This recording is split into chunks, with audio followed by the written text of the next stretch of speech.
Bienvenidos a las noticias de Radio Sefarad, unas noticias comentadas por Jorge. ¿Qué tal? ¿Qué tal, Alejandro? Vamos con los titulares. La policía española permite la detención de un yihadista tunecino en Turquía que pretendía establecer Daesh en Libia. Netanyahu asegura a Putin que Israel seguirá atacando objetivos iraníes en Siria para evitar que se atrinchere militarmente allí. El Comité Central Electoral de Israel tendrá que decidir si prohíbe al partido Otzma Yehudit por considerarlo racista. El ejército israelí responde a un globo incendiario con explosivos atacando varias infraestructuras militares de Hamás en Gaza. Estos son los asuntos de hoy aquí en las noticias de Radio Sefarad. En la segunda parte les hablaremos de la agenda cultural. Ahora les hablamos del trabajo de policías españoles en la detención de yihadistas en el norte de África, que ha permitido a las autoridades turcas detener en este país a un hombre de nacionalidad tunecina considerado uno de los fundadores de las células de Daesh asentadas en Libia. El detenido era objetivo prioritario de los servicios de inteligencia debido a sus contactos dentro de la organización. De hecho, las fuerzas contraterroristas tunecinas le catalogaron en el tercer puesto de una lista de 44 terroristas destacados que luchaban para el establecimiento de Daesh en Libia. Fue arrestado en enero de 2019 y ya ha sido deportado a Túnez, donde será juzgado por su presunta integración en organización terrorista, entre otros delitos. En el terreno judicial, el Tribunal Supremo de España ha ratificado la sentencia de 5 años de prisión para un yihadista detenido en octubre de 2016 por un delito de colaboración en organización terrorista, confirmando la condena impuesta por la Audiencia Nacional y desestima el recurso de casación que solicitaba la libre absolución. En la sentencia se explica: este terrorismo de Internet hace y permite que la eficacia expansiva del mensaje propagandístico terrorista tenga un resultado multiplicador y permita alcanzar nuevos adeptos de una forma eficaz y con el poco esfuerzo que supone que una vez haya conseguido el autor los vídeos y la propaganda elaborada para tal fin, pueda subirlo a sus redes sociales de una forma encubierta, pero sí un circuito cerrado. Bueno, esto, como vemos, es una noticia, en realidad son dos noticias, una sobre la colaboración de la policía española y en la segunda parte hablamos de la justicia española. A mí lo que me resulta más llamativo justamente de la detención que ha habido en Turquía, porque es un ejemplo de colaboración internacional, porque estamos hablando de policías españoles que se dedicaron a trabajos de inteligencia en el norte de África. Y eso lo han pasado a las autoridades turcas para que detengan a un tunecino que quiere hacer terrorismo en Libia. Es decir, que aquí tenemos prácticamente una colaboración del Mediterráneo de punta a punta para frenar el avance de este terrorismo.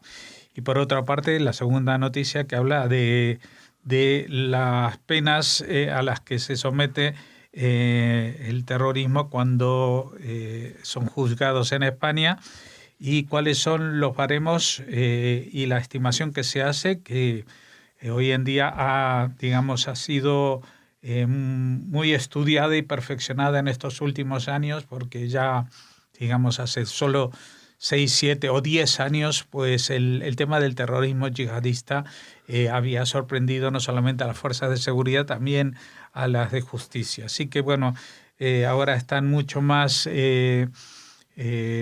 conscientes también los jueces que el terrorismo de Internet es tan peligroso como otras formas de terrorismo físico, porque esto lo que hace es incrementar y potenciar la propaganda y hacer que de forma encubierta se pueda reclutar a nuevos terroristas.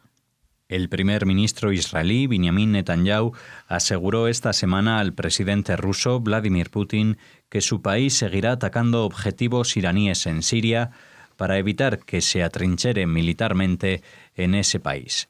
Y añadió: la mayor amenaza a la estabilidad y la seguridad en nuestra región proviene de Irán y sus adláteres, en alusión a la milicia chiita Hezbollah y a Hamás.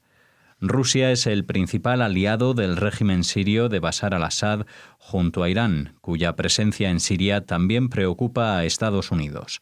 Los dos mandatarios se reunieron en el Kremlin después de aplazar por mutuo acuerdo el encuentro que estaba previsto inicialmente el pasado día 21 tras las informaciones en Israel de que uno de los rivales de Netanyahu iba a crear una alianza que amenazaría sus posibilidades de ser reelegido en las elecciones de abril próximo.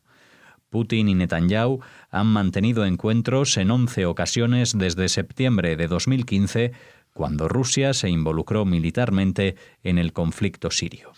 Bueno, parece que ha habido entendimiento con Putin, ya ha quedado atrás aquel incidente del derribo de un avión ruso sobre cielo sirio. Incluso, pues he leído alguna cosa, no sé si muy confirmada o no, de que Putin visitará Jerusalén. O sea, visitará a Netanyahu en la sede del gobierno que está en Jerusalén, lo cual pues sería bastante importante y relevante a nivel de relaciones internacionales. Sería un punto para Netanyahu, a pesar de que las encuestas últimamente, con todas las reservas que se pueden hacer con tanto tiempo por delante, pues apuntan a que Netanyahu podría perder la cartera de primer ministro, también por la emergencia de esta coalición que han formado en torno a Benny Gantz en los partidos que ahora se llaman Cajol Laván, también por las recomendaciones del, algo así como la Fiscalía del Estado en Israel, que han recomendado juzgar a Netanyahu por 2 casos por lo menos de los 4 que tiene abiertos. Pero vamos a seguir hablando de elecciones en esta próxima noticia. El Comité Central Electoral de Israel tendrá que decidir si prohíbe la presentación a las elecciones generales el 9 de abril del partido Otzma Yehudit, Poder Judío, después de recibir una petición para ello por considerarlo un partido racista. El comité, formado por representantes de todos los partidos representados en el Parlamento, recibió el escrito con la firma requerida de 12 miembros, petición cuya decisión puede ser apelada ante la Corte Suprema y que fue puesta en marcha por el partido de izquierda Meretz, que solicita que se descalifique como candidatos a Mijael Ben-Ari e Itamar Ben-Gvir, del partido ultraderechista, que ocupan los puestos 5 y 8 respectivamente en la candidatura de la coalición La Derecha Unida. Muchos de los líderes de Otzma Yehudit fueron seguidores del rabino Meir Kahane, cuyo movimiento, Kaj, fue declarado organización terrorista en los años 90. El primer ministro Benjamin Netanyahu ha sido criticado por sectores de izquierda y parte de la diáspora judía en Estados Unidos por incentivar la alianza electoral entre Otzma Yehudit y Hogar Judío, Habait Hayehudi, que permitiría la entrada de los primeros a la Cámara y posibilitaría su apoyo para formar una coalición de gobierno de derecha.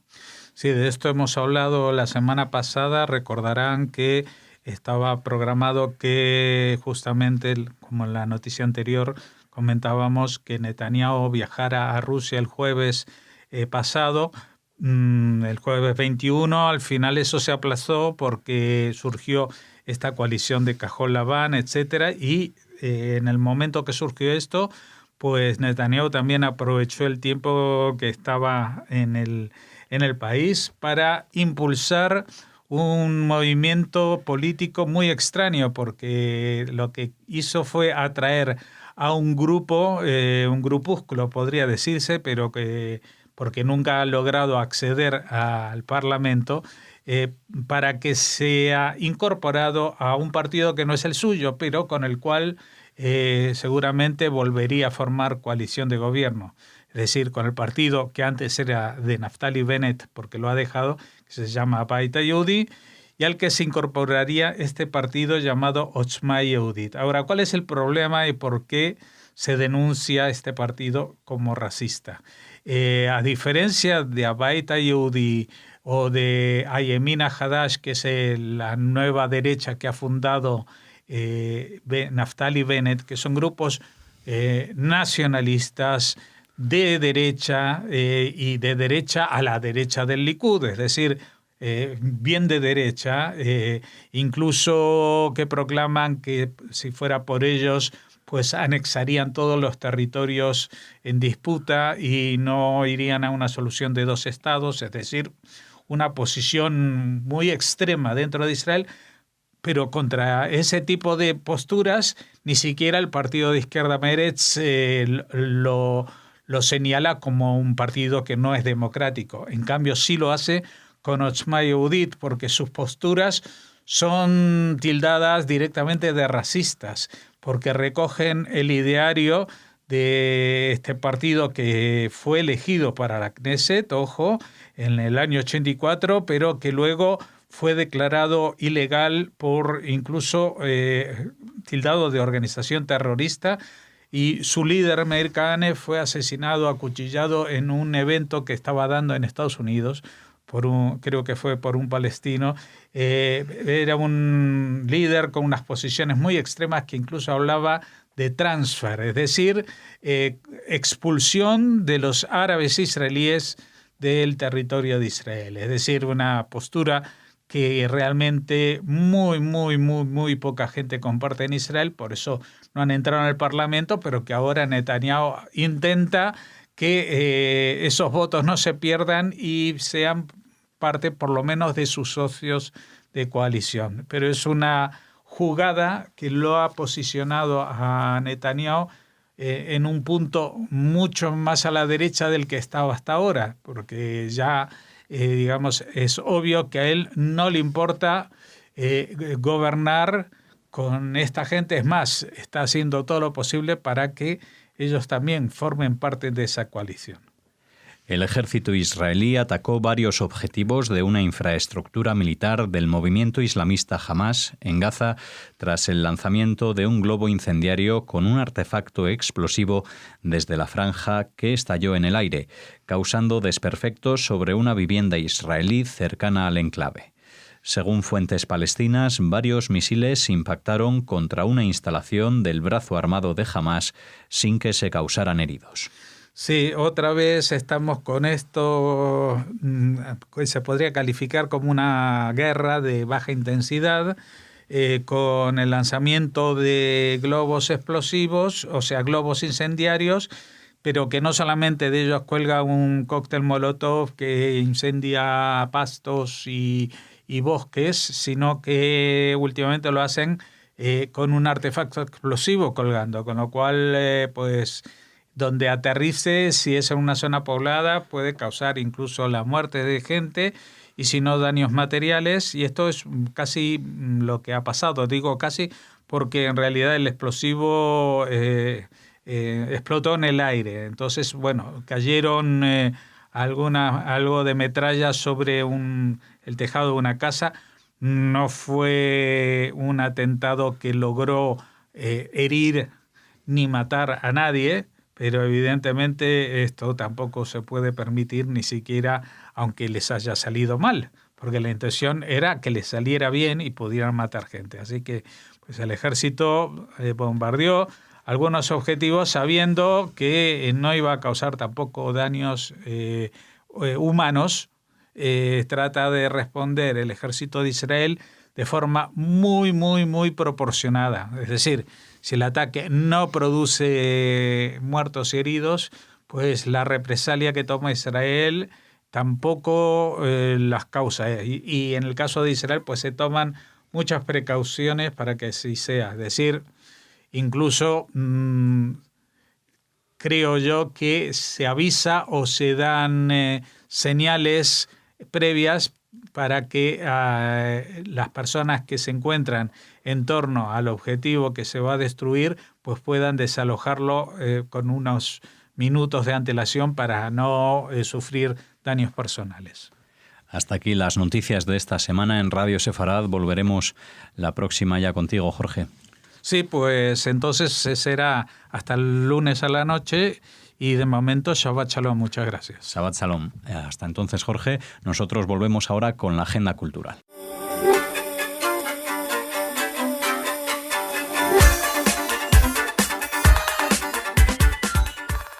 Pasamos a esta agenda cultural que cierra la semana aquí en Radio Sefarad. Hola Alex, ¿Qué tal, hola a Raquel? todos. Sí, estamos alegres porque termina la semana, se acerca el Shabbat, pero la primera noticia de nuestra agenda no es precisamente alegre porque tenemos que lamentar la pérdida de Ramiro Santisteban, uno de los primeros españoles, republicanos españoles que fue preso, que fue víctima de los nazis en Mauthausen. Nos ha dejado el lunes pasado en París, murió en París a los 97 años, él había nacido en Laredo y pasó casi 5 años en el campo de Mauthausen junto a su padre y a su hermano. España, el Estado español nunca le realizó ningún homenaje, sí lo hizo su Laredo natal, que le homenajeó junto al resto de los vecinos de esa localidad que fueron deportados a los campos nazis. Fue el 1 de febrero de 2010 y ese día Santisteban expresó un deseo y una esperanza, que este momento venga a ser como colocar un eslabón que faltaba en la cadena de la historia de nuestro país y que sirva para dar fe ante las nuevas generaciones de lo que vivieron aquellos hombres y mujeres y cuál fue su destino. Ellos llegaron a Mauthausen, como les decimos, en los primeros días del campo. Lo hicieron el 6 de agosto de 1940. Llegaron en un tren de ganado formando parte del primer convoy de españoles que arribaba a Mauthausen. Nosotros, contaba Santisteban, construimos buena parte del campo, los muros, la plaza de formaciones, construimos nuestra propia cárcel. Él y el resto de compatriotas trabajaron en la cercana y durísima cantera de granito, picando rocas y subiendo piedras de 30 y 40 kilos de peso por una empinada escalera de cerca de 200 escalones que ya, si están familiarizados con el campo, pues conocen muy bien. Contarles que su padre era mayor cuando llegó a Mauthausen y este trabajo tan durísimo en la cantera estaba acabando con su vida y sufría como el resto de prisioneros las durísimas condiciones del campo y fue salvado por Francesc Boix, por el fotógrafo de Mauthausen que consiguió... Ahora, tan Sí, tan de actualidad, en la opinión pública, ¿no? Por esa película que se estrenó el año pasado.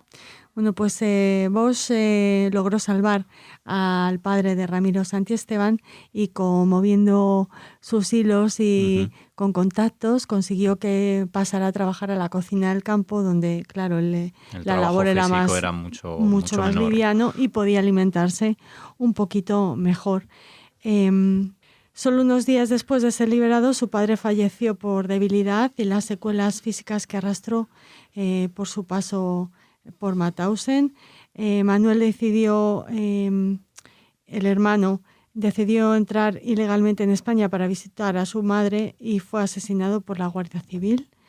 Y después de haber sobrevivido los tres juntos durante 4 años y 9 meses en el peor de los infiernos, pues Ramiro Santisteban se quedó solo y siempre ha trabajado para que la memoria de los republicanos españoles no se perdiera y lamentamos su fallecimiento desde aquí.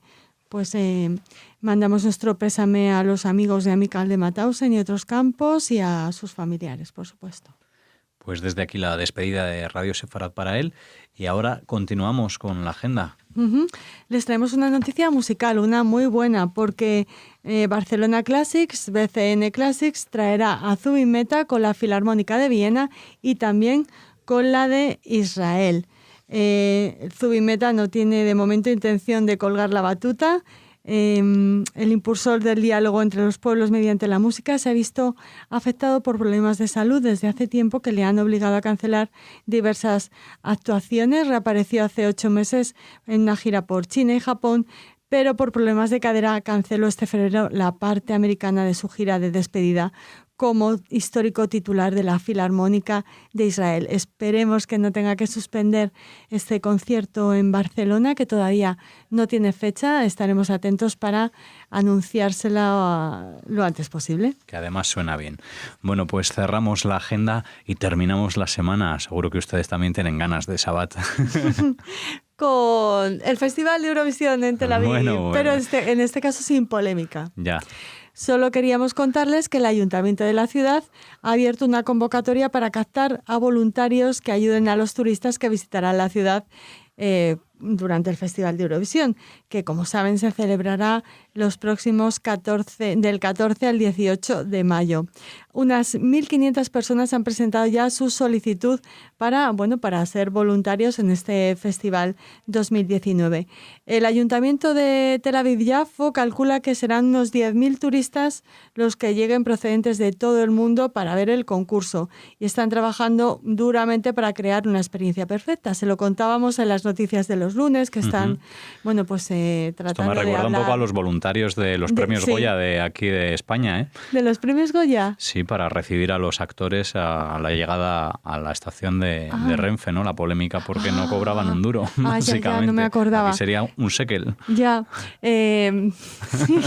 No, yo recordaba los voluntarios de las Olimpiadas, ¿no? Que siempre movilizan a tantas personas. Bueno, los abanderados. Los abanderados ya son deportistas. Y bueno, les comentábamos en las noticias de los lunes, no sé si recuerdan, que los taxistas están intentando, que haya un criterio ético a la hora de trabajar, que los establecimientos, cafeterías y tal, pues que se estaban adaptando, que estaban ofreciendo menús en otros idiomas o menús especiales, que iban a sacar barras a la calle. Eso se lo contábamos en las noticias de los lunes, pero todavía no sabíamos eso, que hay ya unas 1.500 personas que han presentado su solicitud, que estarán dedicados a orientar, informar y dar una bienvenida cordial a los turistas. El alcalde de Tel Aviv, Ron Hulday, ha dicho que supone una oportunidad sin precedentes y única para mostrar la belleza de Israel al mundo. Y tiene razón, y ojalá pueda mostrarse esta belleza de la mejor manera posible. A menos de 3 meses del festival, los preparativos están en marcha y ya se trabaja día y noche para hacer que el próximo Eurovisión sea el evento más espectacular que se haya realizado nunca en la historia de este festival y, por supuesto, de Israel. Bueno, pues mañana entramos en marzo, así que nada, 2 meses y un poquito para que comience este Festival de Eurovisión en Tel Aviv, en Israel, gracias a la victoria de Neta Barzilai con su canción Toy. Así nos despedimos aquí en Radio Sefarad. Volveremos con las noticias de los lunes en www.radiosefarad.com. Shabbat Shalom.